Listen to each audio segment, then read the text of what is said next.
العالمين والصلاة والسلام على سيد المرسلين أبي القاسم محمد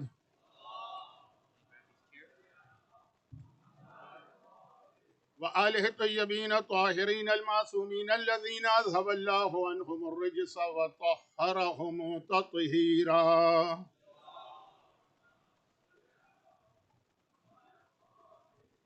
سيما الإمام المنتظر والحجة الثانية شرجل اللهم له الفرج ولعنة الله على أعدائهم أجمعين. أما بعد فقد قال الله عز وجل في محكم كتابه الكريم: بسم الله الرحمن الرحيم. قل إن صلاتي ونسكي ومحياي ومماتي لله رب العالمين لا شريك له بذلك أمرت وأنا أول المسلمين.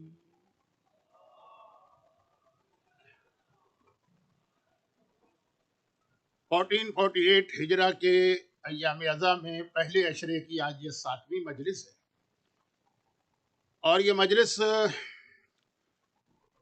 جب بھی میں پڑھتا ہوں 7ویں محرم نہیں، باب الحوائج کے مصائب کی، کہیں 7 محرم کو یہ مصائب ہوتے ہیں، کہیں 8 محرم کو، تو اتنی ساری مختلف باتیں مجھے بیان کرنا ہوتی ہیں کہ جو اس سے پہلے کی مجلسیں ہیں بعض اوقات اس کو وہیں پہ روک کے آج کی مجلس کی حد تک تھوڑا سا سبجیکٹ چینج ہو جاتا ہے، اور اسی وجہ سے جو سوال آپ نے دیکھا ہوگا کہ میں ہر مجلس میں لاسٹ مجلس کے کچھ چیزوں کو ایکسپلین کرتا ہوں، یہ وہ چیزیں ہیں جس کے بارے میں لوگوں نے سوال کیا ہوتا ہے، لیکن ایک سوال ایسا ہے جو پہلی محرم سے مسلسل مجھ سے پوچھا جا رہا، اور میرا ارادہ تھا کہ اس کا آج جواب دوں، لیکن جب میں نے آج کی مجلس کے بارے میں سوچا کہ کیا پڑھنا ہے تو ٹائم نظر نہیں آ رہا۔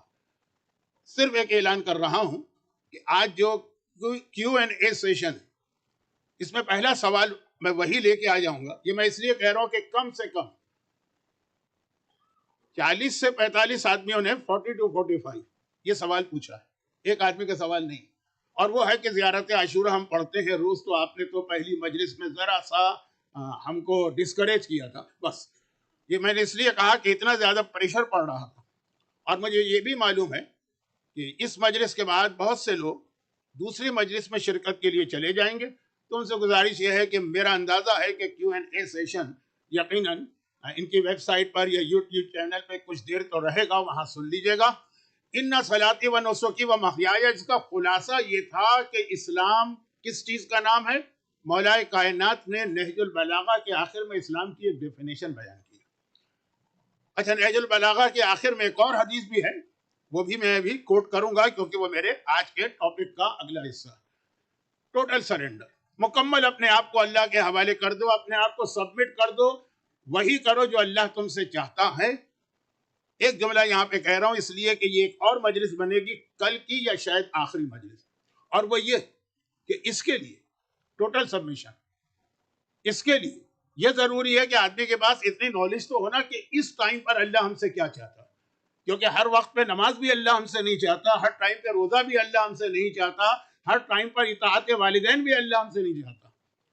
سچویشن چینج ہونے سے، سرکمسٹانسز چینج ہونے سے احکام بدل جاتے ہیں، اور اسی لیے ایک لفظ ہمارے علماء کہتے ہیں، اس کو یاد رکھیے۔ میں ذرا فاسٹ ہو جاتا ہوں ٹائم کو دیکھ کر، پھر ریئلائز کرتا ہوں کہ پورا مجمع میرا ساتھ نہیں دے پا رہا ہے تو تھوڑا سلو ہو رہا ہوں، اور وہ یہ ہے کہ جتنی بھی یہ نماز روزہ جتنی بھی عبادت ہے اس کو عبادت سمجھ کے کریں، عادت سمجھ کے نہ کریں۔ کبھی ایسا ہوتا ہے کہ یہ انسان یہ نماز وغیرہ کی اتنی اس کو پریکٹس ہوتی ہے بچپنے سے کہ اس کی ہیبٹ بنتی ہے عادت، اور عادت اسے کہتے ہیں کہ جسے اگر آپ چینج کریں گے تو آپ انکمفرٹیبل ہو جائیں گے۔ کسی کو ایک خاص وقت میں چائے پینے کی عادت ہے، اس کو چائے نہیں ملے گی تو پھر دنیا کے کسی کام میں اس کا دل نہیں لگے گا، وہ کام کر ہی نہیں پائے گا۔ اب میں مثالیں نہیں دے رہا ہوں، ٹائم نہیں ہے۔ عبادت کو عادت نہ بنائیے، عبادت بنائیے۔ فرق کیا ہے؟ عادت وہ ہے کہ آپ کمفرٹیبل ہوں گے ہی نہیں اس کو چھوڑ کر، اور عبادت یہ ہے کہ نہیں جس وقت اللہ جس طرح سے آپ سے چاہ رہا۔ اب جیسے یہ نماز ہی ہے نا، یہ عادت نہ بنے عبادت بنے، اس لیے اللہ نے نماز کی حالتیں چینج کر دی۔ مثلا کچھ نمازیں آپ زور سے پڑھیں گے، کچھ آہستہ۔ یہ مردوں کو مسئلہ بتا رہا ہوں، لیڈیز کا نماز کا مسئلہ ذرا سا مختلف ہے۔ لیکن وہ مختلف مسئلہ ایک اور بہت اہم میسج دیتا ہے. بھئی مردوں کے لیے لازم ہے نا، واجب ہے مغرب عشاء اور فجر کی نماز. میں تفصیل میں نہیں جا رہا ہوں کہ الحمد واجب ہے، زور سے پڑھنا، رکوع آہستہ پڑھ سکتے ہیں، تفصیل کی ضرورت نہیں. بہرحال یہ نمازیں زور سے پڑھی جاتی ہیں، یعنی آپ کی آواز نکلے، اور ظہر اثر آہستہ پڑھی جاتی ہے. لیڈیز کے لیے حکم نہیں، وہاں کچھ اور مسئلہ. لیکن ان کا جو مسئلہ ہے وہ اس لیے ہے کہ عورت کا حجاب جو ہے وہ اس واجب مسئلے سے زیادہ اہم ہے. اور آج کی رات حضرت عباس کی رات ہے. حضرت عباس کا نام آتا ہے تو ذہن میں سب سے پہلے غیرت اور حجاب آتا ہے. اب اس کو میں موضوع نہیں بنا رہا ہوں فی الحال، کیونکہ اور بہت ساری باتیں ہیں، لیکن خواتین سے میری ایک ریکویسٹ ہے، اور اس میں ایک بات اور عرض کر دوں. ابھی میں اپنے موضوع پر آیا نہیں اور ڈائیورٹ ہو گیا، لیکن ایک جملہ اور عرض کر دوں کہ ابھی آگے چل کر ایک روایت جو میں پڑھنے والا ہوں، تو اگر کوئی عورت کمپلیٹ حجاب نہیں کر سکتی ہے، ویسے تو سوال ہے کیوں نہیں کر سکتی، لیکن اگر کسی وجہ سے نہیں تو جتنا کر لے وہی غنیمت ہے. یعنی عزا خانے میں یا سینٹر میں آتے ہیں، حجاب کر کے آتے ہیں، بعض لوگ اس کا مذاق اڑاتے ہیں، یعنی ان عورتوں کو کنڈیم کرتے ہیں کہ کیا فائدہ ہوا، باہر تو اسکول میں، کالج میں، جاب کی جگہ پر، شاپنگ سینٹر میں، مال میں، وہاں تو بے حجاب گھوم رہے، جتنا ہو جائے. اور اس کی وجہ ابھی آتی ہے. تو ایسا نہیں ہے کہ اگر یہ حجاب کوئی عورت نہیں کرنا چاہتی ہے تو وہ اب عزا خانے میں بھی حجاب کر کے آ رہی ہے تو ہم اس کا مذاق اڑائیں. اور یہ باتیں، عورت کی بات تو اس لیے آ گئی کہ نماز کا مسئلہ آ گیا تھا اور حضرت عباس کا نام آ گیا تھا. ہمارے یہاں معصومین کے حوالے سے ایک القاب پڑھے جاتے ہیں نا، بہت بہت مشہور ہے. اس کو میں شروع کروں گا تو پھر ٹائم اور لگ جائے گا، لیکن صاحب دعوت النبویہ و صولت الحیدریہ والعصمت الفاطمیہ والحلم الحسنیہ والشجاعت الحسینیہ والصبر السجادیہ، ہر امام کا ایک ٹائٹل ہے نا. 12 امام تک بات پہنچتی ہے، لیکن بعض بزرگ علماء کہتے ہیں کہ اس میں ایک اور اضافہ کرو، والغیرت العباسیہ، اے خدا تجھے واسطہ عباس علمدار کی غیرت کا. اور غیرت کو انگریزی میں کیا کہتے ہیں مجھے نہیں پتا، آنر کہتے ہوں گے، لیکن آنر ذرا سی مختلف چیز ہے. غیرت عباس کا تقاضا یہ ہوتا ہے کہ مومن ہو کہ مومنہ صفحے ادا پر بیٹھ کر عہد کرے کہ حضرت عباس کو کبھی ہم جلال نہیں دلوائیں گے اور اپنے حجاب کو مینٹین کریں گے. واپس آ جاؤں اصل موضوع پر. عورت کا حجاب اتنا اہم کہ جس کی وجہ سے اس کے لیے تو مسئلہ بدل گیا، لیکن ہر ایک کے لیے تو مسئلہ ہے نا. کیوں کہ 2 نمازیں آہستہ پڑھو، 3 نمازیں زور سے پڑھو، اس لیے کہ یہ عادت، ہیبٹ نہ بنے بلکہ عبادت بنے. ابھی اللہ نے کہا بولو، بول رہے ہیں. ابھی اللہ نے کہا خاموش ہو جاؤ، خاموش ہو رہے ہیں. اسی کا نام اسلام، اسی کا نام اسلام. ظہر اور عصر کی نماز آپ سفر میں جا رہے ہیں، آپ کی اگر ہیبٹ ہے 4 رکعت کی تو اب کہا 2 رکعت پڑھو، تاکہ یہ ہیبٹ نہ بنے، عبادت بنے. وہاں 4 رکعت ٹورنٹو میں کیوں پڑھی تھی؟ اللہ نے کہا تھا اس لیے پڑھی تھی. اور آپ وینکوور گئے گھومنے کے لیے، 2 کیوں پڑھی؟ اس لیے کہ اللہ نے کہا تھا. ہیبٹ نہ بننے پائے. نماز کے احکامات اس لیے بدلتے جا رہے ہیں. چلیں آپ نماز کی حد تک تو شاید آپ کی سمجھ میں میری اگزامپل نہیں آئی، لیکن روزے کی حد تک لوگ عمرے پہ جاتے ہیں رمضان میں. لوگ رمضان کے اندر، آج کل تو بہت بڑی مخصوصی ہو گئی ہے، 19 رمضان مسجد کوفہ میں مولا کی ضربت اسی مسجد کوفہ میں لگی تھی. روزہ نہیں رکھ سکتے ہیں کیونکہ آپ کا اسٹیج 10 دن سے کم ہے. اب یہ کہ ایک تو ویسے ہی جس کو روزے کی ساری زندگی پریکٹس ہے، رمضان کا مہینہ ہے روزہ نہ ہو تو چلو یہاں سے نیویارک گئے وہاں روزہ نہیں رکھا تو اتنا فرق نہیں پڑے گا، سبھی لوگ کھاتے پیتے ہیں. لیکن مکے میں، مدینے میں، کربلا میں، نجف میں، اور وہاں گئے کام ہی عبادت ہے، اور وہاں روزہ نہیں رکھنے دل نہیں مانتا بہت سے لوگوں کا، مسافر کا روزہ. لیکن اسی لیے کہ یہ عادت اور ہیبٹ نہ ہو بلکہ یہ عبادت ہو. عادت جو انسان کی ساری زندگی کی پریکٹس ہے، عبادت صرف یہ دیکھنا اس وقت اللہ ہم سے کس چیز کی ڈیمانڈ کر رہا. اور اس ایک جملے سے صرف ایک دوسرا جملہ کہہ کر وہ اپنا جو پہلا میں نے اعلان کیا تھا اس کو کلیئر کر دوں کہ اس کے لیے، عبادت کے لیے، عادت کے لیے نہیں، عبادت کے لیے نالج ہونی چاہیے. اس وقت اللہ ہم سے کیا چاہتا ہے، اور نالج آپ کو کہاں سے ملے گی؟ کسی سپر مارکیٹ سے نہیں ملے گی، کسی اسٹور سے نہیں ملے گی، وہ مرجع کے گھر سے ملے گی. مرجعیت کا انسٹیٹیوشن سامنے آیا. بس میں اپنے آپ کو روک رہا ہوں اس لیے کہ آج کی باتیں اور بہت زیادہ ہیں. تو ٹوٹل اپنے آپ کو اللہ کے حوالے کر جس وقت جو چاہے. اور اگر اس میں کوئی آپ واقعاً رول ماڈل یا کلاسیکل ایگزامپل دیکھنا چاہتے ہیں تو اس کا نام عباس علمدار ہے. اب عباس علمدار کی زندگی، پوری زندگی کو دیکھ لیجیے. اچھا ہمارے یہاں سے میری مراد انڈیا اور پاکستان. میں ایسٹ افریقہ کے بارے میں بھی نہیں جانتا، اور باقی جو ویسٹرن کنٹریز میں لوگ آ گئے. حضرت عباس کا غصہ بہت مشہور ہے، نعوذ باللہ لفظ اچھا نہیں ہے، اس لیے احترام کے لیے کہتے ہیں جلال، ایک لفظ استعمال ہوتا ہے جلال، لیکن اس کا مطلب وہی. اور حتیٰ یہ کہ خود آپ عراق میں بھی جائیں گے، وہ مولا سے اتنا نہیں ڈرتے ہیں، وہ امام حسین سے اتنا نہیں ڈرتے. حضرت عباس جلال.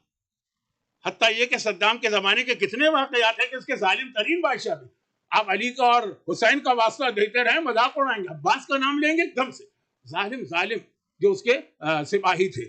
تو خلاصہ یہ کہ بہت اچھا، اب اتنا زیادہ حضرت عباس کے حوالے سے مشہور ہو گیا. یہ بھی دیکھیں ہمارے ہاں کتنی ایک اپنی طرف سے دین کو سمجھنے کی غلطی.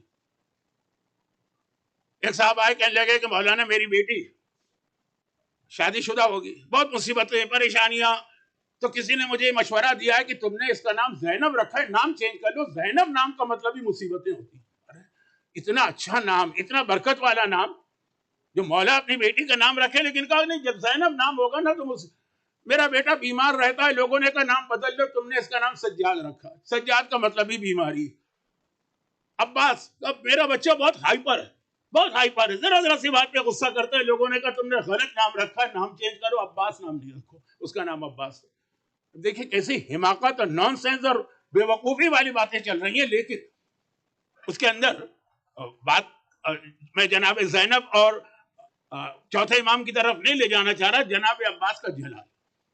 لیکن آپ دیکھیں کہ پورے کربلا کے واقعے میں کتنے ایسے موقع ہیں کہ واقعاً اگر عباس میں اتنا ہی غصہ تھا تو تلوار نکالنا چاہیے تھی. ایک بار بھی تلوار نہ نکالی جب تک کہ آقا حسین کا حکم نہیں آیا.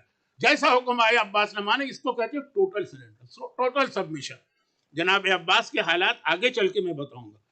یہ تو میں نے شروع میں کہا کہ جو میرا موضوع چل رہا تھا مکمل اپنے آپ کو اللہ کے حوالے کر. اچھا، اب اسلام خالی ایک آرڈر نہیں دیتا ہے، پھر اس کا طریقہ بھی سکھاتا ہے. جیسے طبیب اور ڈاکٹر اگر آپ کی کوئی خرابی بتائے گا تو اس لیے نہیں بتائے گا کہ وہ آپ کا مذاق اڑا رہا ہے، وہ اس لیے بتائے گا کہ آپ کو پتا چلے کہ پرابلم ہے، پھر وہ دوا بتائے گا تو آپ اس کی دوا استعمال کریں گے.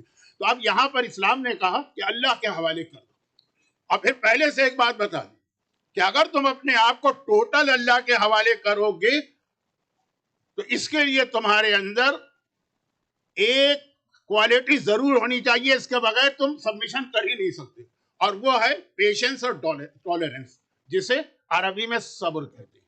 صبر بہت اہم یہ چیز ہے، بچوں جیسا موضوع نہیں ہے، بلکہ قرآن کریم نے ہمیں ایک فارمولا دیا کہ جب کبھی تمہیں کوئی پرابلم پیش آئے، اپنے پرابلم کو کیسے سالو کرو گے؟ وَاسْتَعِينُوا بِالصَّبْرِ وَالصَّلَاةِ، اللہ سے مدد مانگو. کون سی مدد؟ جو صبح و شام آپ ہر نماز میں کہتے ہیں اِيَّاكَ نَعْبُدُ وَإِيَّاكَ نَسْتَعِينُ، اے خدا ہم تیری مدد چاہتے ہیں. قرآن نے کہا اگر مدد چاہتے ہو وَاسْتَعِينُوا، وہی لفظ آیا بِالصَّبْرِ وَالصَّلَاةِ، تو صبر سے اور نماز سے مدد چاہو. مولا صبر کسے کہتے ہیں؟ امام نے کہا کہ روزہ.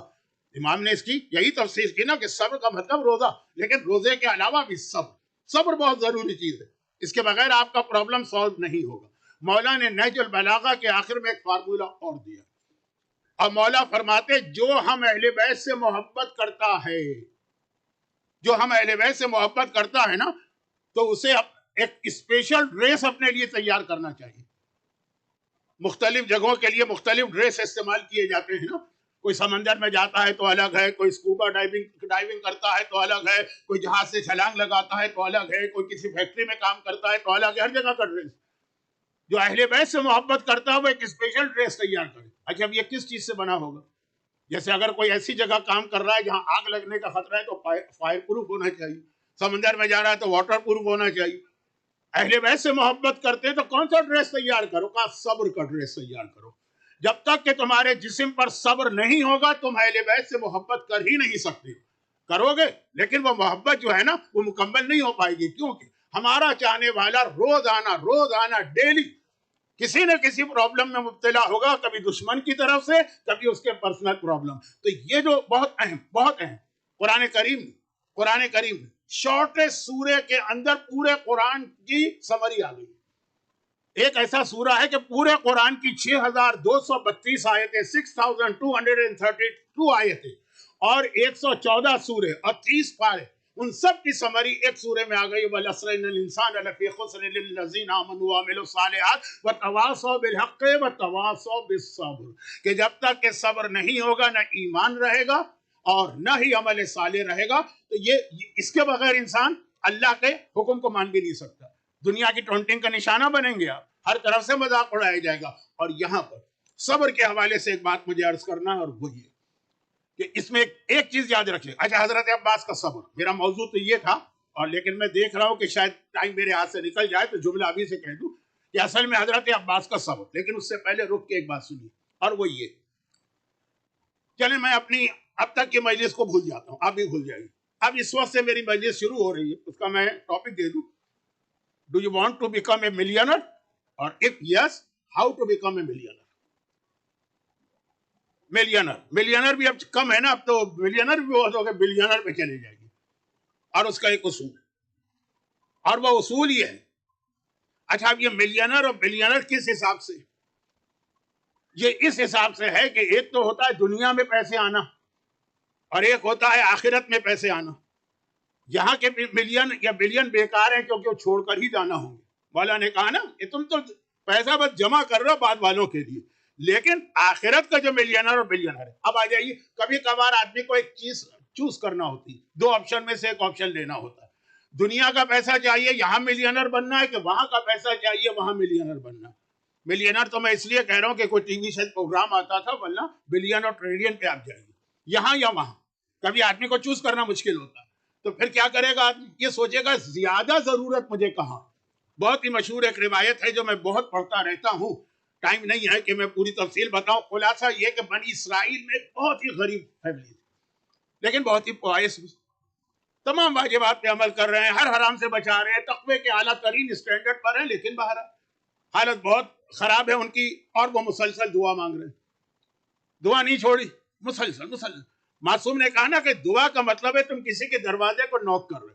کینیڈا میں نہیں، یہاں تو اس وقت پولیس پکڑ لے گی، لیکن ہمارا انڈیا پاکستان کی بات کریں، اب وہ نوک کر رہے ہیں، فقیر آدمی کھڑا ہوا ہے، نوک کر رہا ہے، نہیں آپ نے توجہ دی، آپ کو نہیں دینا ہے اسے کچھ، لیکن اتنا وہ نوک کر رہا ہے کہ آخر ایک وقت میں آپ فرسٹریٹڈ ہو کر اس کو کچھ دیتے تاکہ کسی طرح میرا دروازہ چھوڑ کے تو جائے۔ اسی طرح آپ کراچی کی سڑکوں پہ جائیے، جہاں ٹریفک سگنل یا ٹریفک لائٹ ہوگی، وہاں پہ آپ گاڑی میں بیٹھے ٹھک ٹھک ٹھک ٹھک ٹھک ٹھک ٹھک ٹھک، تو خیر اب امام نے مثال دی، دعا اسی کا نام، اللہ کے دروازے کو نوک کرتے جاؤ، نوک کرتے جاؤ، نوک کرتے جاؤ، حتیٰ یہ کہ اگر اللہ وہ چیز تمہیں نہیں بھی دینا چاہتا تو دے دے گا۔ اب میں نے پہلے سے ایک بات کہہ دی تھی کہ ٹائم کم ہے، میں ذرا فاسٹ پڑھ رہا ہوں، تو اگر ورڈنگ میں کچھ آپ کو توہین پروردگار لگے تو مجھے معاف کیجیے گا۔ اب یہ لوگ دعا نہیں چھوڑی، قریب ہیں، ساری کوشش کر لی، تقوی، پرہیزگاری، دعا کر رہے، یہاں تک کہ ایک رات کو شوہر نے ایک سپنا دیکھا، ایک ڈریم، ایک خواب دیکھا، فرشتہ ہے، اور آنے کے بعد کہا کہ اگرچہ مرتے دم تک ٹل ڈیتھ تمہاری یہی حالت رہنا تھی، لیکن تم نے جو کنٹینیوس دعا کی تو اللہ نے تمہاری بک آف فیٹ کو چینج کر دیا، تقدیر بدل دی، لیکن ٹوٹل نہیں۔ اب جو تمہاری ریمیننگ لائف ہے، فار ایگزامپل مثلا اب تمہیں 20 سال اور رہنا ہے، خدا نے کہا آدھی زندگی تمہاری ایسے ہی گزرے گی اور آدھی اچھی ہوگی، بٹ چوائس تمہارا۔ ابھی شروع والے 10 سال تمہیں اچھے چاہیے، پیسے والے، ملینر، یا بعد والے؟ اس نے کہا کہ یہ ڈیسیشن میں اکیلا کیسے لوں، میرے ساتھ میری وائف بھی زندگی گزار رہی ہے، اس کا بھی پرابلم ہے، اس سے مشورہ کروں گا۔ اب کیونکہ یہ شیطان کا خواب تو ہے نہیں، اللہ کا میسج ہے، فرشتے نے کہا میں کل دوبارہ آؤں گا، چلا گیا۔ پورا دن شوہر بیوی ڈسکس کرتے رہے کیا کرنا۔ کبھی دل میں خیال آتا تھا پیسے ابھی ملے تو ٹھیک ہے، بھئی جوانی میں ہی تو پیسے کا مزہ آتا ہے، بڑھاپے میں پیسہ ملا بھی تو کیا، نہ شراب پی سکتے ہیں، نہ گانا سن سکتے ہیں، نہ نامحرم کو دیکھ سکتے ہیں، نہ کوئی اور گناہ کر سکتے ہیں، طاقت ہی نہیں۔ تو پیسہ ابھی ملے، جوانی میں مزہ ہے نا پیسے کا، بڑھاپے میں تو ویسے ہی ایک بستر پہ جا کے۔ پھر خیال آیا کہ نہیں، جوانی ہے، طاقت ہے، شریر کے اندر اتنی شکتی ہے، گزارا کر لیں گے، بڑھاپے کے اندر جب کوئی ساتھ دینے والا نہیں ہوگا تب یہ پیسہ کام آگا۔ یہ آپشن کون سا آپشن لے؟ خیر اتنا ہی مجھے کہنا تھا، یہ روایت کا اتنا ہی سا بتانا تھا کہ کبھی آپشن سامنے رکھا جاتا ہے تو آدمی کو ڈیسائیڈ کرنا مشکل ہوتا ہے، لیکن مجھے پتا ہے کہ آپ فوراً کہیں گے کل کی مجلس میں کہ پھر کیا ہوا یہ کہ اگلی رات کو جب یہ سویا تو ڈیسیشن لے لیا شوہر بیوی نے، اور وہ فرشتہ آیا تو کہا کہ ہمیں پہلا جو ہاف ہے وہ ہمیں اچھا چاہیے، بعد میں گزارا کر لیں گے۔ اچھا، اور چونکہ خواہش لوگ تھے نا، متقی لوگ تھے. پہلے 10 سال تو اب اتنی دولت کہ جیسے وہ چوہے والا واقعہ جو میں ابھی پڑھنے والا ہوں، چوہے والا واقعہ، چوہا خیر وہ ابھی آ رہا ہے. تو وہ اتنی دولت، جیسے اردو کی ایک کہاوت ہے، مٹی میں ہاتھ ڈالو تو وہ سونا بن جائے. لیکن مینٹلی پریپیئرڈ ہے. 6 سال ہو گئے، 8 سال ہو گئے، 9 سال ہو گئے، 10 سال ہونے والے ہیں. آج آخری رات ہے. کل سے ہم نے اپنے چوائس سے یہ لیا تھا نا، کل سے غربت آئی. چنانچہ وہ آخری رات کو فرشتہ پھر آ گیا. اب یہ سمجھ گیا کہ کیوں آیا. کہا ہاں میں تیار ہوں، مجھے کوئی کمپلین نہیں ہے، میں نے خود اس کو چوز کیا تھا. فرشتے نے کہا اتنا گھبراؤ نہیں، میں یہ میسج لے کے آیا ہوں کہ اللہ نے تمہارے جو آخری 10 سال ہے نا وہ بھی تمہاری قسمت بدل دی ہے، اور یہی دولت تمہیں رہے گی، کیونکہ تم نے جب دولت ملی تو صرف اپنے آپ پہ خرچ نہیں کی، اپنے رشتہ داروں کو بھی اس میں شریک کرایا ہے. اور والدین اور رشتہ داروں اور نیکی کے کام میں جو خرچ کرتے ہو، اب اس کی برکت سے اللہ، اب دعا نہیں، دعا تو ختم ہو گئی تھی، اب اس نیکی کی وجہ سے تمہاری باقی زندگی بھی راحت سے گزرے گی. لیکن یہ تو واقعے کا ایک پہلو تھا، اور اس کو تھوڑا کنیکٹ کر لیجئے ٹریجرر صاحب کی اسپیچ کے ساتھ. اب واپس آ جائیے. اچھا واپس آ جائیے کہ اصل پوائنٹ کیا تھا کہ کبھی آدمی کے سامنے 2 آپشن ہوتے ہیں، یہ لینا ہے کہ وہ لینا. اور اس میں اور بڑے انٹرسٹنگ واقعات ہیں، لیکن آج کیونکہ رات بڑی اہم رات، غم کا بیان بھی زیادہ ہوگا، کچھ حضرت عباس کے حوالے سے بات کرنا ہے. تو شارٹ چوائس آپ کے سامنے کہ بلینر یا ٹریلین بننا ہے، ابھی بننا ہے یا آخرت میں بننا ہے، یا بھی لے لو یا وہاں لے لو. اور اب اس میں ایک بہت اہم حدیث سنی. قرآن کریم کا سورہ عبسہ و تولی، 30 پارے کا 3 سورہ. اس میں ایک آیت آتی ہے، یہ آیت مولا کائنات کی اس مناجات میں بھی ہے جو شب قدر میں ہم پڑھتے ہیں. اور جب کبھی بھی مسجد کوفہ کی زیارت کے لیے آپ جاتے ہوں گے تو ساری زیارتیں کرا کے مسجد میں بٹھا کے مناجات امیر المومنین پڑھائی جاتی ہے. اس میں بھی آیت یوم یفر المرء من اخیہ وامہ وبنیہ وصاحبتہ. قیامت کا دن وہ دن ہوگا جب آدمی بھائی کو دیکھ کے بھاگے گا، اور آدمی امہ ہی و ابی، باپ کو دیکھ کے بھاگے گا قیامت کے دن، اور ماں کو دیکھ کے بھاگے گا. الگ الگ خدا نے کہا امہ ہی و ابی و صاحبتہ ہی و بنی، اور اپنے پارٹنر کو دیکھ کے، شوہر ہے تو بیوی کو دیکھ کے بھاگے گا، وہ تو شاید آج کل بھی بھاگتے ہوں گے. اور اگر بیوی ہے تو شوہر کو دیکھ کے بھاگے گی، اور وہ بنی، اور اپنی اولاد کو دیکھ کے بھاگے گا. یہ آیت ہے قرآن کی، یوم یفر المرء من اخیہ وامہ وابیہ وامہ وصاحبتہ وبنی، بھاگے گا. اچھا اب اس کا کچھ لوگ ٹرانسلیشن کرتے ہیں قیامت میں کوئی کسی کو نہیں پہچانے گا. غلط. یہ تو آیت بتا رہی ہے پہچانے گا تبھی بھاگے گا. پہچان رہا ہے کہ یہ میرا بھائی ہے اس لیے بھاگ رہا ہے. اگر کوئی اسٹرینجر ہے تو نہیں بھاگیں گے، یہ ماں ہے میری اس لیے بھاگ رہا ہے. وہ کون سا دن آ جائے گا کہ ماں اور باپ کو دیکھ کے آدمی بھاگے چلے، وہ اولاد کو دیکھ کے بھی بھاگے. اب یہاں پہ امام نے جو اس کی تشریح کی ہے بہت ہی شارٹ میں بتا رہا ہوں، ملینر بننے کا طریقہ. امام نے فرمایا کیوں بھاگے، وہ وائے، اپنے قریبی رشتہ داروں کو. اور قیامت کے دن تو مصیبت کا دن، مصیبت میں تو آدمی اور زیادہ اپنے رشتہ داروں کے قریب ہوتا. کا اس لیے بھاگے کہ ایک مومن ہوگا، کوئی ایک مومن یا کچھ مومن، جب ان کا نامہ اعمال کھولا جائے گا. اب وہ جو ایک اسکیل یا ترازو کا کنسپٹ اسلام نے دیا اس میں رکھا جائے گا، تو اب ہوگا نا 2 حصے ہوتے ہیں اسکیل کے جو ہمارے یہاں انڈیا پاکستان اور ایسٹ افریقہ کے پرانے اسکیل، ایک میں نیکیاں رکھی جائیں گی، ایک میں گناہ رکھے جائیں گے. وہ پوری آیتیں پہ آیتیں ہیں لیکن پڑھنے کی ضرورت نہیں. تو اب جس کا نیکی کا پلہ بھاری ہو گیا، فمن یعمل مثقال ذرۃ خیرا یرا ومن یعمل مثقال ذرۃ شرا. اگر گناہ زیادہ ہو گئے جہنم، اور اگر نیکیاں زیادہ ہو گئی جنت. لیکن کچھ ایسے لوگ بھی ہوں گے جو بالکل برابر 1 گرام کا بھی فرق نہیں ہے. گرام بھی بہت بڑی چیز ہے، اس سے بھی چھوٹا آپ لے آئیے کوئی میجرمنٹ کا، بالکل برابر. اب کیا کیا جائے؟ جنت جا نہیں سکتا، نیکیاں زیادہ نہیں، جہنم جا نہیں سکتا، گناہ زیادہ نہیں، بالکل برابر ہو. اچھا اب جو کچھ اللہ کرے گا وہ بات کا اسٹیج ہے، لیکن پہلے اس کو ایک آفر کی جائے گی. آفر قبول کر لے گا تو فیصلہ ہو جائے گا. اگر اس سے کام نہیں چلے گا پھر چیزیں آتی ہیں، شفاعت اور رحمت، اور اس کے بعد سزا بھی. آفر کیا کی جائے گی؟ آفر یہ کی جائے گی، دیکھو بالکل برابر. ایک چھوٹی سی نیکی بھی کہیں سے اگر تم لے کے آ جاؤ نا، گرام نہیں، مائکرو گرام نہیں، میں نے کیا کہیں گے، اتنی سی نیکی لے کے آ جائیے، نیکی والا ذرا سا جھک جائے، تمہیں مل جائے گی جنت. ساری جنت ایک چھوٹی سی نیکی کے اوپر آ جائے گی اس مومن کے لیے جس کے گناہ اور نیکیاں بالکل برابر. وہ کہے گا اچھا خداوندہ اتنا آسان ہے؟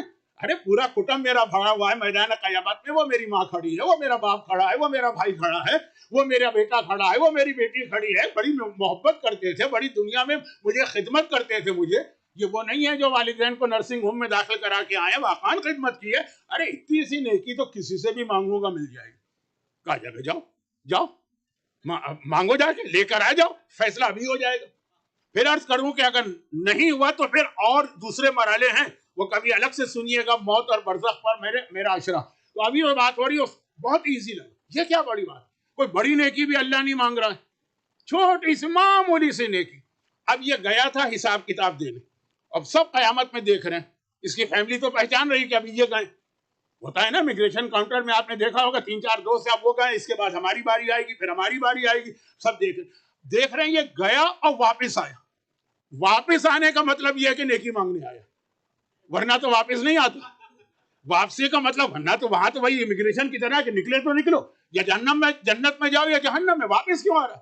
سب سمجھ گئے نیکی مانگنے آ رہا ہے. بھائی یہ جو دیکھا تو باپ بھی بھاگا، ماں بھی بھاگی، بھائی بھی بھاگا، بہن بھی بھاگی، بیٹا بھی بھاگا، بیوی بھی بھاگی کہ ہمارے پاس ہم اگر اس کو نیکی دے دی، فرض کیجئے دے دی ہم نے، اور پھر جب ہمارا حساب کتاب ہوا بالکل برابر ہوگا پلے، اس وقت ہم کو خیال ہوگا کاش وہ نیکی اس کو نہ دیتے نا تو اس وقت ہم جنت میں چلے جاتے. تو اس وقت نیکی اتنی قیمتی کرنسی بنے گی. یہ کرنسی ہے وہاں کی قیامت کی، اس کے ذریعے جنت و جہنم کا فیصلہ ہو رہا. تو ایک نیکی کی وجہ سے بعض اوقات مومن جو ہے روک لیا جائے گا، کہا جائے گا لے کے آ جاؤ. اور وہ جس کو اتنا ایزی سمجھ رہا تھا کہ چھوٹی سی نیکی، مثلا میں مثال دے رہا ہوں، سلام کرنے میں پہل کر دی کسی نے، یہ بھی تو ایک نیکی ہے نا. اتنی سی نیکی مجھے دے دو جو زندگی میں کوئی ایک سلام والی نیکی. میں بہت چھوٹی چھوٹی نیکیوں کی بات کر رہا ہوں تاکہ آپ کسی نیکی کو کبھی مس نہ کریں. تو خیر خلاصہ یہ ہے کہ یہ جب منظر دیکھے گئے کہ گیا تھا یہ اور پھر واپس آ رہا ہے، تو یومئذ یفر المرء من اخیہ، اس کو دیکھ کے اس کا بھائی بھی بھاگا، وامہ وبنیہ، اور اس کا باپ اور ماں بھی بھاگے، وصاحبتہ وبنیہ، اور اولاد بھی بھاگی ہے. تو یہ نیکیاں قیامت کی کرنسی ہے. اب وہاں پر آپ کو بلینر بننا ہے یا اس دنیا میں بلینر بننا ہے؟ یہاں کا بلینر بننا بیکار. اچھا میں یہ نہیں کہہ رہا ہوں کہ یہاں پہ غربت ہی کیجیے، بھائی ہمیں رزق کی کتنی دعائیں، قرضہ ادا کرنے کی دعائیں، حالت بہتر بنانے کی دعائیں امام نے بتائی. میں یہ نہیں کہہ رہا ہوں کہ یہ دنیا میں بالکل آپ فاقے کیجیے اور بھوکے رہیے، نہیں، یہ بتائیں. لیکن پہلی آپ کی ترجیح جو ہے پرائرٹی وہ ہونی چاہیے آخرت کی نیکیاں. اب یہاں کے حوالے سے سن لیجیے، میں وہ کنسپٹ نہیں دے رہا ہوں جو ایک واقعہ ہے نا بہت مشہور، واقعہ تو نہیں ہے، جوک ہے، کہ مسجد میں بیٹھے ہوئے 2 آدمی دعا مانگ رہے تھے. ایک بہت ہی غریب تھا اور ایک واقعا ملینر تھا. اب غریب دعا مانگ رہا ہے خداوندہ مجھے دولت دے دے، اور وہ پیسے والا مانگ رہا ہے خداوندہ ایمان. اور اس نے کہا تم ایمان مانگو، ایمان، دولت کیا مانگ رہے ہو؟ کہا جس کے پاس جو چیز نہیں ہوتی ہے وہ وہی مانگتا ہے. میرے پاس دولت نہیں ہے، تمہارے پاس ایمان نہیں ہے. تو یہ کنسپٹ نہیں ہے، دولت بھی مانگی. اب مثلا سب سے اہم عبادتوں میں سے ایک عبادت حج جو ہے نا، حج بالکل ایک نیا مومن بناتی ہے. نیا مومن بن کے آتا ہے میدان عرفات سے انسان، پرانا مر جاتا ہے کیونکہ سارے گناہ معاف ہو گئے. یہ جملہ میرا نہیں ہے، یہ پیغمبر کا ہے کہ حج کرنے کے بعد کہ یومن ولدت امہ، تم ایسا ہوتے ہو جیسا اس دن تھے جس دن تمہاری ماں نے تمہیں پیدا کیا. نیا انسان. حج کی پہلی دعا کیا، یعنی آپ مکے میں داخل ہوئے نا، پہلی دعا، کئی بار یہ بات آ گئی. اسلام میں کیا پہلی دعا بتائی؟ ابھی آیت اللہ سستانی کی حج کی کتاب میں دیکھ لیجئے، اور ہر مرجع جو مسجد الحرام کے گیٹ پر کھڑے ہو کے دعا پڑھنا ہے، جو پڑھ کے آپ انٹر ہوں گے، وہ یہی دعا ہے. وَأَوْصِ عَلَيَّ مِن رِزْقِكَ الْحَلَالِ الطَّيِّبِ. آپ مسجد میں جا رہے ہیں، پہلی دعا آپ کے ذہن میں ہے، اسلام کہتا ہے یہ دعا مانگو، اے خدا مجھے رزق حلال میں برکت عطا فرما، وسعت عطا فرما، وسعت بڑھا دے. اور آخری دعا سمجھ لیجیے، عرفات کا میدان کو سمجھیے، آخری دعا امام مظلوم کی ایک دعا ہے، دعائے عرفات. کیا ماسٹر پیس دعا، آج بھی دنیا دیکھتی ہے تو دنگ رہ جاتی ہے کہ اس طرح بھی اللہ کو پکارا جاتا. اس دعا کا آخری جملے کیا؟ وَأَوْصِ عَلَيَّ مِن رِزْقِكَ الْحَلَالِ. اس دعا کے اندر جو کائنات کی اتنی اہم دعا، تو یہ اسلام کا حکم ہے. نہیں دعا مانگو رزق کے لیے بھی جہاں، لیکن جہاں پہ ٹکراؤ ہو جائے چوائس کیا ہو. مقداد کا ایک واقعہ سن لیجیے جلدی وقت تو بہت گزر گیا. مقداد پیغمبر اسلام کے 4 اہم ترین صحابیوں میں، اہم ترین اس لیے میں نے کہا کہ رسول خدا کی حدیث ہے کہ اللہ نے مجھے آرڈر دیا ہے کہ ان 4 سے محبت کر. ساری کائنات رسول خدا سے محبت کرتی. کائنات تو کیا محبت کرتی ہے، اللہ محبت کرتا ہے. پیغمبر کا لقب ہی حبیب خدا ہے. اللہ محبت کرتا ہے اور اللہ کا آرڈر ہے 4 سے محبت کرو. اس میں تیسرا نام مقداد کا. مقداد کے بارے میں 1-2 باتیں پہلے بھی آئی تھی، لیکن اس وقت کا واقعہ بڑی غربت تھی. اس کی وجہ بھی آئی ہے کہ پورا قبیلہ خلاف تھا تو یہ اکیلے مسلمان ہوئے، مدینے آئے، رہنے کی جگہ نہیں تھی. پیغمبر نے کہا کہ جب تک کہ تمہارا مکان نہیں بنتا میرے ساتھ شیئر کرو میرے روم کے اندر. پیغمبر نے ان کو شیئرنگ میں رکھا اپنے ساتھ، اپنے حجرے میں. بڑی محبت تھی. تو ایک مرتبہ پیغمبر نے ان کی غربت دیکھی تو کہا کہ اے مقداد تم وہ دعا کیوں نہیں پڑھتے ہو کہ وہ دعا پڑھنے کے بعد تو اللہ وہی جو 2 دن پہلے آیت پڑھی تھی نا، وَيَرْزُقْهُ مِنْ حَيْثُ لَا يَحْتَسِبُ، اللہ تمہیں رزق دے گا اور ایسی جگہ سے دے گا کہ تم نے کبھی سوچا بھی نہیں ہوگا کہ وہاں سے مل سکتا ہے. آپ نے سوچا ہوگا میں نے وہاں جاب اپلائی کیا وہاں سے ہوگا، وہ بزنس شروع کیا وہاں سے مجھے برکت ملے گی، فلاں خاندان میں شادی کی ہے تو وہاں سے مجھے کچھ ملے گا، لیکن ایسی جگہ سے دے گا اللہ آپ نے سوچا بھی نہیں ہوگا. وہ یہ واقعہ ہے. پیغمبر نے کہا دعا کیوں نہیں پڑھتے ہو؟ پیغمبر کا حکم مقداد کے لیے سر آنکھوں پر دعا شروع کر دی. ابھی چند ہی دن گزرے تھے. پرانے زمانے کے اندر یہ ٹوائلٹ یا واش روم یا باتھ روم گھروں میں نہیں ہوتے تھے، شہر کے باہر جنگل میں ہوتے تھے. آج بھی انڈیا پاکستان میں کتنے ہی ایسے گاؤں ہیں یا ٹاؤن ہیں جہاں پہ ہوتا ہی نہیں ہے باتھ روم. باہر جائیے، کھیتوں کے اندر جائیے، میدان میں جائیے. تو اس وقت تو ہر جگہ یہی طریقہ تھا، چھوٹا شہروں کے بڑا. مدینہ تو اتنا سا شہر تھا. مقداد صبح کے وقت گئے، فجر کی نماز سے پہلے آدمی واش روم جاتا ہے نا، وہ واش روم کے لیے گئے، وہ جنت البقیع کے پیچھے، اور وہاں بیٹھے ہوئے تھے اور ابھی ضرورت سے فارغ ہو رہے تھے. فارغ ہو کے اٹھنے لگے کہ دیکھا ایک چوہا نکلا زمین سے. چوہے زمین میں بل بنا کے رہتے ہیں، بڑا سا چوہا. اور اب یہ اندھیرا ہے، فجر کا وقت قریب آ رہا ہے، تھوڑی لائٹ ہو رہی ہے، ڈان جسے کہتے ہیں، لیکن بہت واضح. اس کے منہ میں کوئی چیز ہے، اس نے مقداد کے پیروں کے پاس لا کے رکھی اور چلا گیا. اب مقداد حیران ہے، وہ پھر آیا، پھر گیا، پھر آیا 17. پورا روایت کے اندر پورا فیگر ہے 17. اب ذرا روشنی بڑھ گئی. مقداد نے دیکھا یہ دینار تھا. دینار کہتے ہیں پیور گولڈ سے بنا ہوا سکہ. وہ خالی اس کی ویلیو نہیں ہوتی ہے، اس کے اندر گولڈ ہوتا ہے، گولڈ. 17 دینار. چوہا ان کے قدموں میں رکھ کے گیا. اب یہ انہوں نے وہ اٹھائے، اور چونکہ یہ ابھی تو فجر کی نماز کا ٹائم ہے نا، مسجد جانا ہے ان کو، یہ اسی لیے آئے تھے کہ پیشاب وغیرہ سے فارغ ہو کے مسجد جائیں گے. مسجد میں گئے، رسول کے پیچھے نماز پڑھی. کہا یا رسول اللہ آج صبح تو بڑا عجیب واقعہ ہوا. وہ ایک چوہا میرے پیروں کے پاس زمین سے 17 دینار لے کے آیا. پیغمبر نے فرمایا کہ کیا تم نے زمین کھودی تھی؟ کہا نہیں کھودی تھی. کیا تم اس کے اندر ہاتھ وغیرہ ڈال کے نکالے؟ نہیں، وہ خود ہی لے کے گئے. پیغمبر نے کہا یہ تمہارے لیے حلال ہے، یہ اللہ نے تمہیں دلوایا ہے، نہ اس کے اوپر زکوٰۃ ہے نہ اس کے اوپر خمس ہے، اپنے گھر میں استعمال کرو اور پھر اس کی برکت دیکھو. وہ 17 دینار سے انہوں نے بزنس شروع کیا. پہلے تو ان کے پاس آدھا دینار کیا، چوتھائی دینار روٹی کے پیسے نہیں تھے. اب ایک انویسٹمنٹ ہو گیا نا، ایک کیپٹل آ گیا نا، تو اتنی برکت ہوئی کہ ان کی بیوی کہتی ہے کہ اس کے بعد کبھی بھی ہم نے اپنے گھر میں غربت نہیں دیکھی ہے. اور یہ واقعہ جو ہے نا پھر بعد میں کوٹ ہوتا کہ اگر آپ کو بھی اس طرح زمین سے کوئی ٹریجر مل جائے تو خمس ہے کہ نہیں ہے، فقہی مسئلے.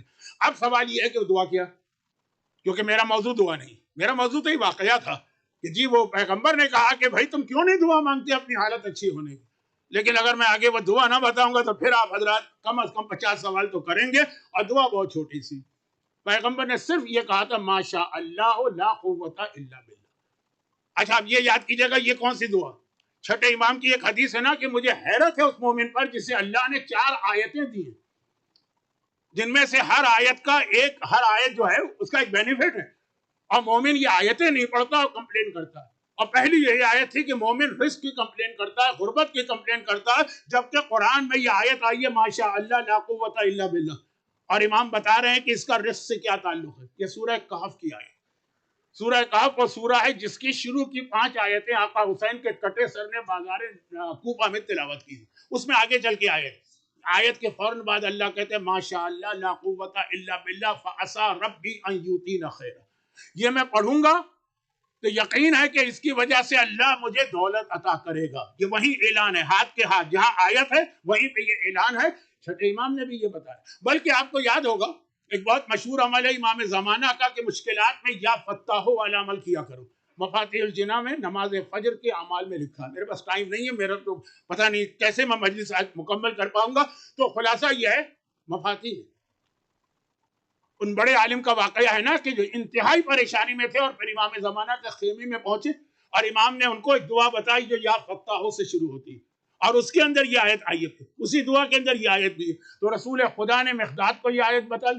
چھٹے امام نے اپنے ہر شیعہ کو یہ آیت بتائی. امام زمانہ نے پریشانی کے عالم میں اپنے مومن کو یہ آیت بتائی ہے. کتنی مختصر، ماشاء اللہ لا قوت الا باللہ.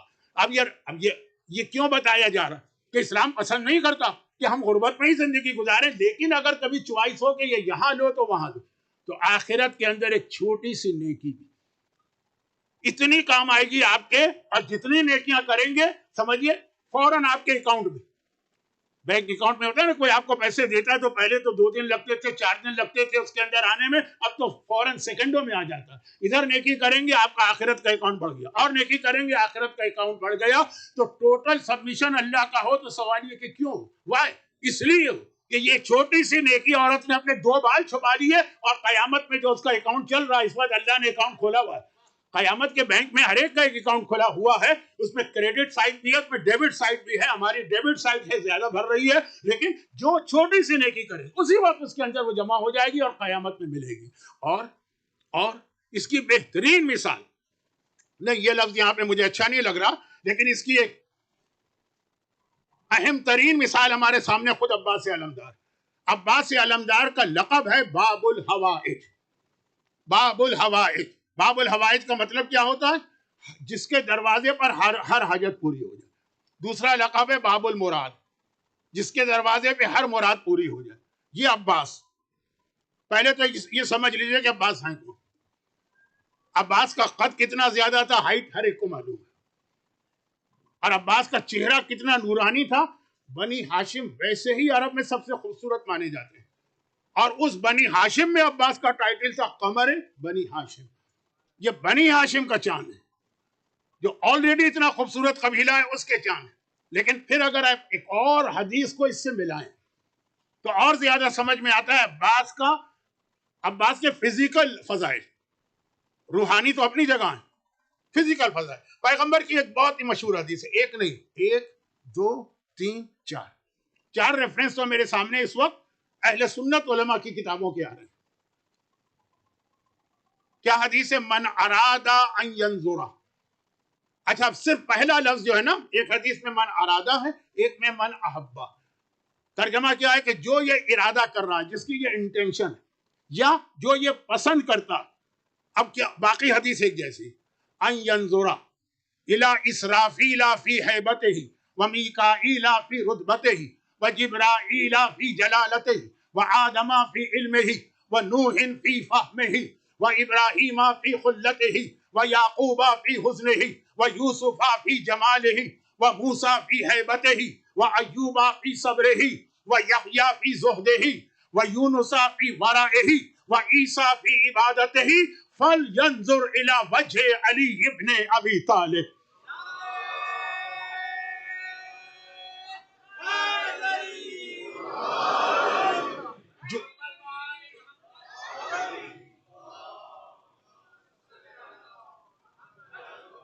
جس کا یہ ارادہ، یہ انٹینشن ہے، یہ جو محبت کرتا ہے کہ وہ اسرافیل کو اپنی ہیبت میں دیکھے. یہ روایتوں کا لفظ ہے، تمام فرشتے بھی اسرافیل کو دیکھ کے بہت زیادہ ڈرتے، کیونکہ ان کو پتا یہی ہے کہ جو سور پھونکے گا یا بغل تو قیامت آئے گی. اور بہت ساری روایتیں بھی ہیں، لیکن اسرافیل میرا موضوع نہیں ہے. یہ ہے کہ اسرافیل کے ساتھ پیغمبر نے یہ لفظ کیوں کہا. ومیکائیل فی رتبتہ، اور جو چاہتا ہے کہ میکائیل کو ان کے رتبے کے ساتھ دیکھے جو لوگوں کو رزق دیتے حکم خدا سے. وجبرائیل فی جلالتہ، اور جبرائیل کو دیکھے ان کی عظمت اور گریٹنس کے ساتھ.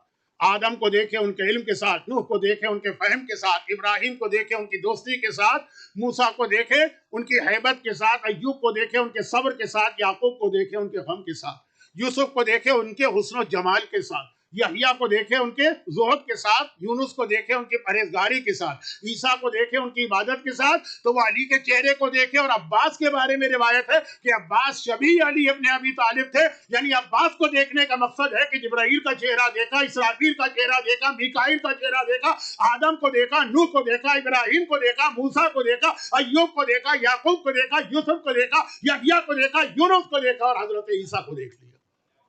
یہ عباس کے چہرے کی عظمت. خالی میں اس وقت فزیکل عباس کے فضائل بیان کر رہا ہوں، تو معمولی شخصیت نہیں ہے عباس کی. ہم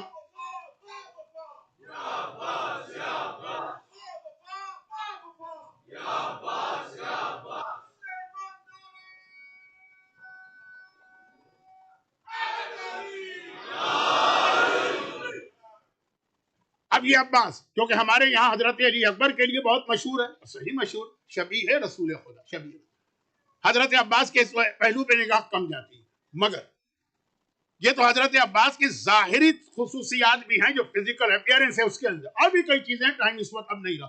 دوسری جانب آئی، عباس کا اسٹیٹس اتنا ہائی ہے کہ جو ٹائٹل امام معصوم کا ہے وہ حضرت عباس کا کنفرم ہے.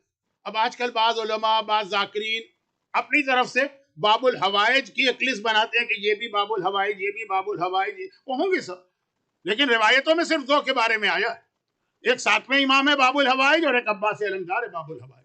جو ایک معصوم امام کا ٹائٹل ہے، ساتویں امام کا دروازہ حاجتیں پوری ہوتی ہیں، وہی ٹائٹل حضرت عباس علمدار کا ہے، کیونکہ اس دروازے سے کبھی کوئی خالی ہاتھ نہیں پلٹا. بلکہ ایک جملہ بہت ڈرتے ڈرتے کہہ رہا ہوں کہ شاید کہیں مس انڈرسٹینڈنگ نہ ہو، کہ جو علی اور حسین کے دروازے پہ بھی نہ ملے وہ عباس کے دروازے پہ مل جاتا. اب یہ یاد رکھیں، دو چیزیں میں بتا رہا ہوں. میرے مولا کے بارے میں ہے کہ وہ وجہ اللہ، چہرہ ان کا اللہ کا چہرہ، اور آقا عباس کا ٹائٹل ہے جو علامہ مجلسی نے اس زیارت میں لکھا ہے جو مفاتی میں، وجہ الحسین، عباس حسین کا چہرہ. یعنی اگر اللہ تک جانا ہے تو علی کے ذریعے جانا ہوگا، وہ وجہ اللہ، اور حسین تک آنا ہے تو عباس کے ذریعے آنا پڑے گا، کیونکہ یہ وجہ الحسین. اور آج بھی اگر آپ جائیے کربلا میں اور آپ خیمہ گاہ میں جا کے آقا حسین کے خیمے کی زیارت کرنا چاہیں، پہلے عباس کے خیمے سے گزرنا پڑے گا. بالکل شروع میں عباس کا خیمہ ہے، جیسے چوکیدار، یہ لفظ اچھا نہیں ہے، ایک پہرےدار کھڑا ہوا، یہاں سے گزرو، یہاں سے اجازت ملے گی تب عباس تک جاؤ گے. لیکن یہ عباس کو جو باب الحوائج کا ٹائٹل ملا، اس کا ایک ریزن علماء نے لکھا، اور یہ وہی میرا موضوع ہے کہ ہم اور جو میرا موضوع چل رہا ہے ٹوٹل سبمیشن. بھئی آج کا ایک نوجوان آج کے اتنے دلچسپ اور مزیدار گناہوں کو، انٹرٹینمنٹ کو چھوڑ کر کیوں مثلا مفاتی پڑھنے لگے؟ مثلا بطور مثال کہہ رہا ہوں، ورنہ اسلام تو اس کا قائل نہیں ہے نا کہ مصلی پہ بیٹھیے. کیا چیز ہے وہ؟ حضرت عباس کی زندگی میں عباس کو باب الحوائج، علی اکبر کو نہیں کہا گیا، حضرت علی اصغر کو آج کچھ لوگ کہتے ہیں، لیکن وہ تو 6 مہینے کے ظاہری اعتبار سے معصوم بچے تھے، وہ کیسی الگ. حضرت عباس کا سب سے بڑا امتحان کربلا میں کیا تھا؟ سب سے بڑا امتحان عباس کا یہ تھا کہ عباس کی پوری زندگی کی ایک حاجت تھی. ہماری حاجت مانے دعا، ہم اور آپ دعا مانگتے رہتے ہیں، کوئی 5 سال دعا مانگے، کوئی 7 سال، کوئی 10 سال، کوئی 2 سال، مسئلہ حل ہو گیا تب بھی ہے، نہیں حل ہوا تو وہ تھک کر دعا چھوڑ دیتا. مگر عباس کی ایک دعا تھی جو پیدا ہونے سے لے کے کربلا میں عصر عاشور تک عباس مانگتے رہے. اور اس لیے مانگتے رہے، عباس کی توہین نہیں کر رہا ہوں، اس لیے مانگتے رہے کہ اگر عباس کبھی بھول بھی جائیں تو جتنے عباس کے چاروں طرف ہیں سب عباس کو یاد دلا دیتے. اور وہ کیا دعا تھی؟ یہ تھی کہ جب میرے بابا نے میری ماں سے شادی کی تھی تو اس وقت یہ کہا تھا کہ یہ شادی تو میں صرف اس لیے کر رہا ہوں کہ مجھے اپنا وہ بیٹا چاہیے جو کربلا میں میرے حسین کی مدد کرے. اور یہ عباس پہلے دن سے سن رہے ہیں. جیسا میں نے محاورتاً ایک جملہ کہا کہ اگر عباس کبھی بھول بھی جائے تو دوسرے لوگ نہیں بھولنے دیں گے، کیونکہ مولا علی کے جو صحابی عباس کو جب دیکھتے، میں بات نہیں کر رہا ہوں بڑے ہونے کے بعد، ابھی عباس 6 مہینے کے، ابھی عباس 1 سال کے، ابھی عباس 2 سال کے، جو عباس کو دیکھتے اچھا یہ وہی عباس ہے جس کو علی نے کربلا کے لیے مانگا تھا. گھر میں آتے ہیں تو زینب ہو کے، کلثوم ہو کے، لیلا ہو کے، جتنی خواتین سب کو یاد ہے کہ شادی کیوں ہوئی تھی، ہر ایک یاد دلاتا. اور پھر باقی باتیں تو چھوڑے، حتیٰ کربلا کی شب عاشور بھی عباس کو یہ یاد دلا دیا گیا. میں پھر کہہ رہا ہوں کہ یاد دلانے کا مقصد توہین عباس نہیں ہو، بھولے نہیں، لیکن مسلسل ایک چیز جو ہے عباس کے سامنے. 9 محرم کو یزید کی طرف سے تو جنگ شروع ہو گئی. یہ عاشورہ حسین نے بنایا ہے، ورنہ تو اصل میں تاسوعہ تھا. 9 محرم کو تاسوعہ کہتے. جنگ شروع ہو گئی تھی، تیر چلا دیا تھا ہمارے ساتھ. عباس کو بھیج کے مہلت مانگی گئی نا، جاؤ جا کر 1 رات کی مہلت لے کے آؤ. اچھا یہ بھی دیکھیے کتنا بڑا امتحان. عباس سے اگر کہیں کہ جاؤ اور عمر سعد کا سر کاٹ کے لے آؤ، عباس کے لیے بچوں کا کھیل. مگر میرے مولا کا قاتل اور دشمن میں اس کے سامنے جا کر وہ جملہ کہوں جو بظاہر ریکویسٹ لگے. بہت بڑا امتحان ہے. اسی کا نام اسلام ہے. اپنی خواہش نہیں، جو اس وقت حکم خدا. لیکن عباس کو بھیجا تو حسین، ساتھ میں اپنے 2 بزرگ صحابیوں کو بھی بھیج دیا. یہ وہ صحابی ہیں جو مولا علی کے صحابی ہیں. اس لیے عباس علمدار ان کو ہمیشہ چچا کہتے ہیں. ایک حبیب بن مظاہر، ایک بریر حمدانی. بلکہ صحیح معنوں میں تو یہ رسول خدا کے صحابی ہیں. تو عباس ان کا بڑا احترام کرتے ہیں. چچا تم بھی جاؤ، جوان خون ہے، ہو سکتا ہے ہمارے ساتھ یا اس کا کوئی سپاہی ایسی کوئی بدتمیزی کر دے کہ عباس کو جوش آ جائے. بزرگ ساتھ جائے، ذرا سمجھانے والا، روکنے والا گئے. اب عباس تو بہرحال ہمارے یہاں مشہور ہو گیا ہے کہ ہر چیز میں غصہ کرتے تھے، نعوذ باللہ، یہ جلال تھا. لیکن عباس حکم امام کے پابند گئے اور آ گئے. اب جب واپس آ رہے ہیں تو اب یہ دونوں بوڑھے جو نوجوان اس مجمع میں بیٹھے ہیں، ان کا یہ ایکسپیرینس ہوگا نا کہ جہاں آپ کے خاندان کے، آپ کی فیملی کے 2 بوڑھے جمع ہو جائیں، بہت بور ہوتے ہوں گے. وہ اپنے بچپنے کی بات چھیڑ دیتے، وہ اپنی جوانی کے قصے چھیڑ دیتے. آپ کو کیا اس سے انٹرسٹ کے 50 سال پہلے کیا ہوا؟ ایک طریقہ ہے بزرگوں کا. یہ دونوں بوڑھوں نے آپس میں بات شروع کر دی. لیکن یہ والی بات ہمارے بوڑھوں کی طرح نہیں ہے، یہ باقاعدہ سوچ سمجھ کی. حبیب نے کہا بریر یاد ہے کہ جب میرے مولا نے عباس کی ماں سے شادی کی تھی اس رات کو کیا کہہ رہے؟ بریر نے کہا کہ وہ کیسے بھول سکتے؟ یعنی اصل جملہ تو یہ تھا کہ آدمی اپنی شادی میں بھول سکتا ہوں لیکن مولا کی وہ شادی کیسے بھولوں گا؟ یادیں کیا کہہ رہے تھے علی؟ ہاں کہہ رہے تھے میں کربلا کے لیے اب بیٹا چاہتا ہوں. اب یہ دونوں بوڑھے پرانی بات کر رہے ہیں، پرانی، بہت پرانی. لیکن عباس سمجھ گئے. اتشجعنی یا امی، چچا حبیب کیا آپ مجھے جوش دلا رہے ہیں؟ ارے ابھی آقا سے اجازت لے کے آئیے، کل شام سے پہلے کوفے کے دارالامارہ پر حسین کا علم لہرا دوں گا. یعنی اب میرے کہنے کا مقصد یہ کہ جس دن سے عباس دنیا میں آئے، شب عاشور تک عباس کو یاد دلایا جا رہا. ویسے تو عباس کو خود یاد ہے، لیکن یاد دلایا جا رہا کہ تمہیں کربلا کے لیے مانگا گیا. اور پتہ کیا چلا؟ سب کو کربلا میں تلوار چلانے کی اجازت ملی. جس کو کربلا کے لیے مانگا گیا تھا اسی پہ پابندی لگا دی گئی، تم تلوار نہیں چلا سکتے. دیکھیے علی اکبر کے لیے کیا ہے کہ حسین نے اکبر کو کربلا کے لیے مانگا؟ نہیں. کیا قاسم کے لیے ہے کہ کربلا کے لیے مانگا؟ نہیں. کیا اون و محمد کے لیے؟ نہیں. لیکن ہر ایک کو حسین نے اجازت دے دی. اور عباس جو کربلا کے لیے بنائے گئے تھے انہی سے کہا گیا کہ تمہیں.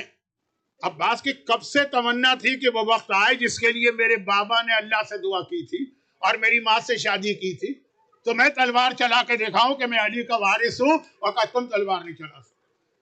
سب سے بڑی زندگی بھر کی عباس کی حاجت تھی، عباس نے حکم امام پہ قربان کر دی. اپنی حاجت چھوڑ دی، اپنی دعا، اپنی مراد نہیں. حکم امام آ گیا، میں اپنی مراد نہیں مانگوں گا. اللہ نے کہا عباس تو نے میری خاطر اتنا بڑا امتحان دیا ہے، اب قیامت تک جو تیرے نام پر اپنی کوئی حاجت اور مراد لے کر آئے گا، تیری اس قربانی کے نتیجے میں اس کی مراد پوری کی جائے گی. بس ایک پیغام ایک جملے میں آپ کے لیے، آپ بھی اللہ کے لیے کچھ چیزیں سیکریفائز کرنا سیکھیے اور پھر دیکھیے کہ بدلے میں اللہ کتنا دیتا.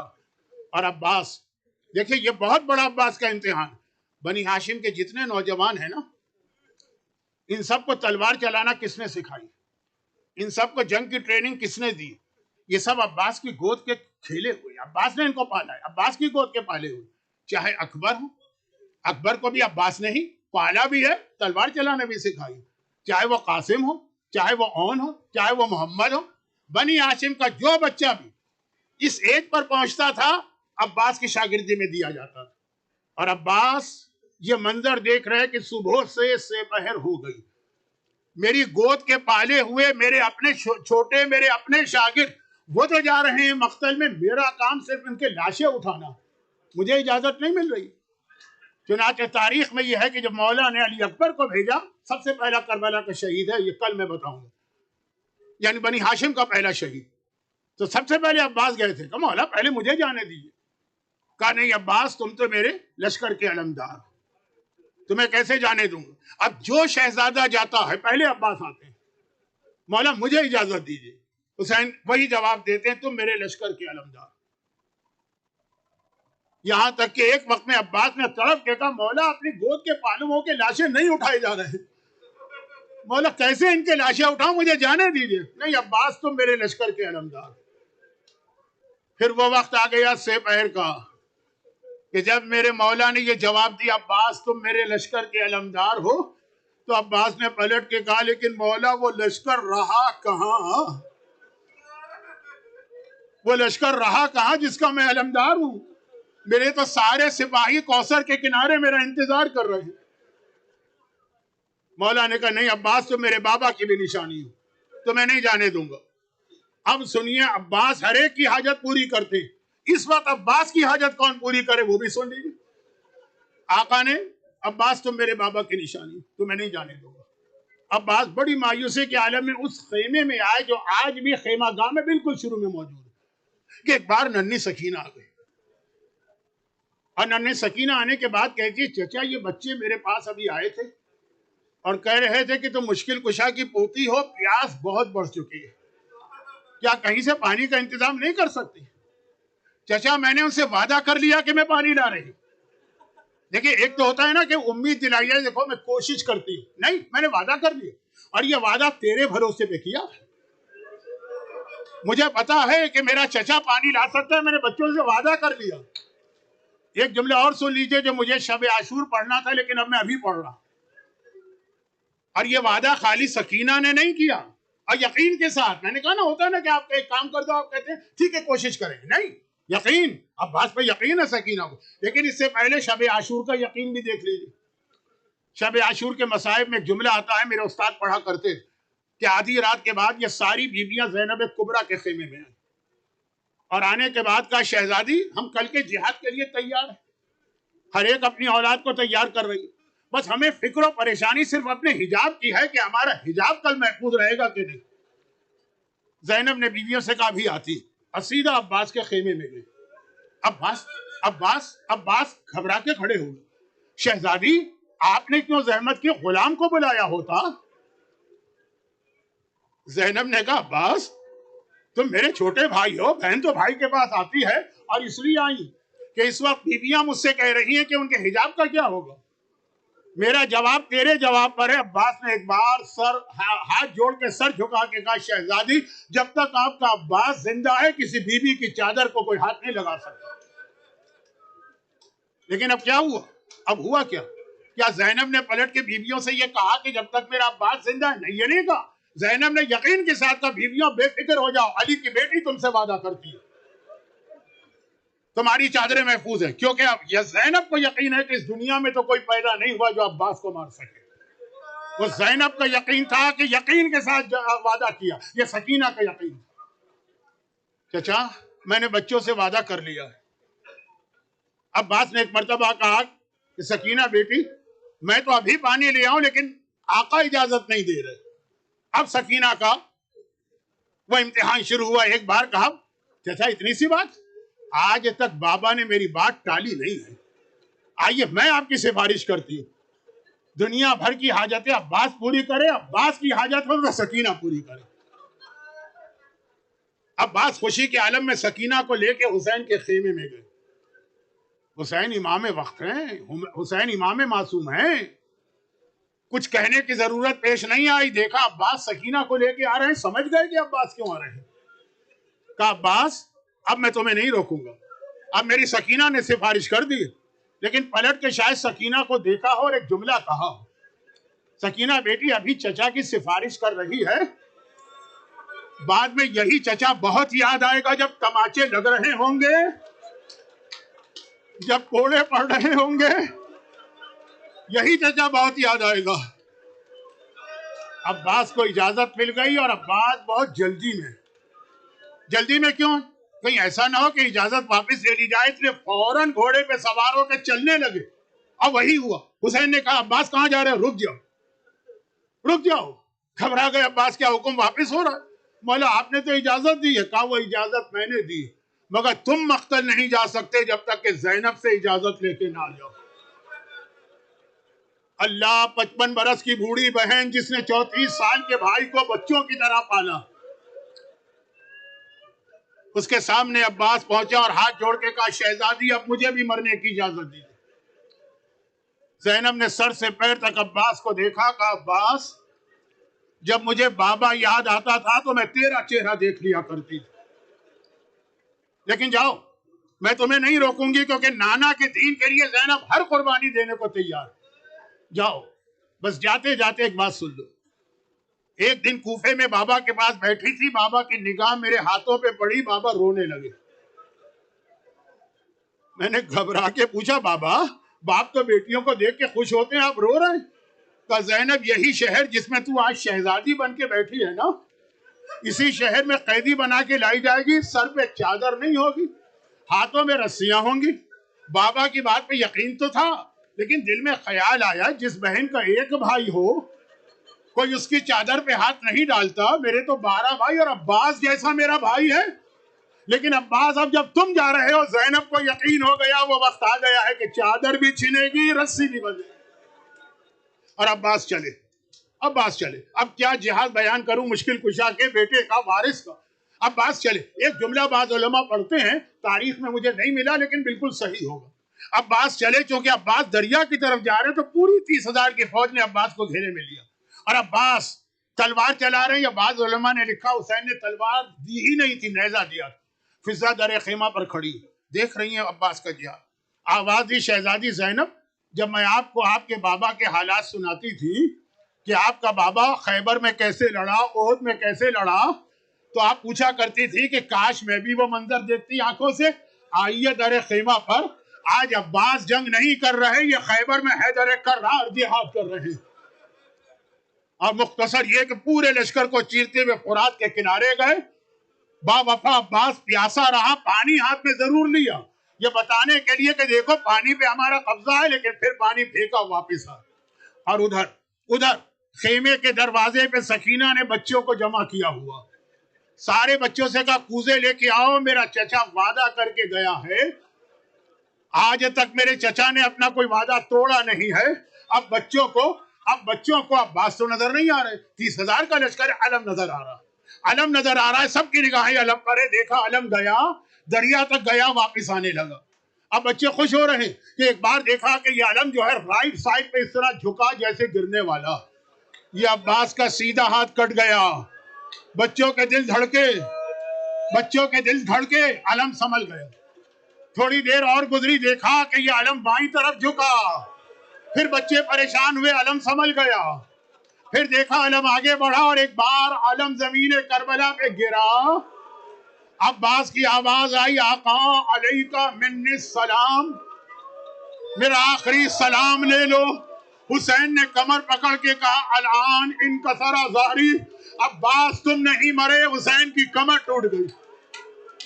اور سکینہ نے پانی کا خالی کوزہ زمین پہ پھینکا، دونوں ہاتھوں کو سر پہ مارا، فریاد کی چچا مجھے پانی نہیں چاہیے، واپس آ جا چچا، واپس آ جا۔ اور حسین عباس کے سرہانے پہنچے۔ یہاں پر بھی ایک بڑا عجیب جملہ ہے، لیکن اب وقت نہیں ہے میرے پاس کہ میں اس کو بیان کروں، آپ کا ماتم بھی ضروری ہے۔ ایک بہت عجیب جملہ ہے، کبھی اور سنیے گا۔ حسین عباس کے قریب گئے، ایک مرتبہ جب پہنچے تو عباس آخری سانسیں لے رہے، میرا آقا زمین کربلا پہ بیٹھ گیا، عباس کا سر اٹھا کے گود میں رکھا۔ عباس کو یہ آخری وصیت ہے، کہا جب مولا پیدا ہوا تھا تو پہلی زیارت آپ کے چہرے کی تھی، دل چاہتا ہے دنیا سے جاتے ہوئے آخری زیارت بھی آپ کے چہرے کی کروں، لیکن کیا کروں، ایک آنکھ میں تیر لگ چکا، دوسری آنکھ میں خون جم گیا، مولا میرے ہاتھ سلامت ہوتے تو خون خود صاف کر دیتا، بس یہ ذرا خون صاف کر دیجیے۔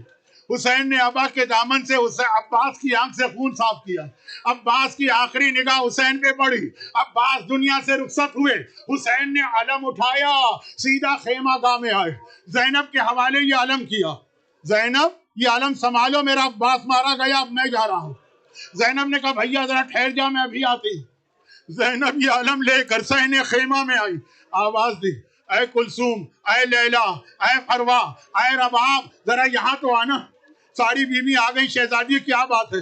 کہا کل رات کو میں نے وعدہ کیا تھا نا کہ تمہاری چادریں سلامت رہیں گی، علی کی بیٹی اپنا وعدہ واپس لیتی ہے، ارے میرا عباس مارا گیا، ہائے علم آ گیا، علمدار نہ آیا، علم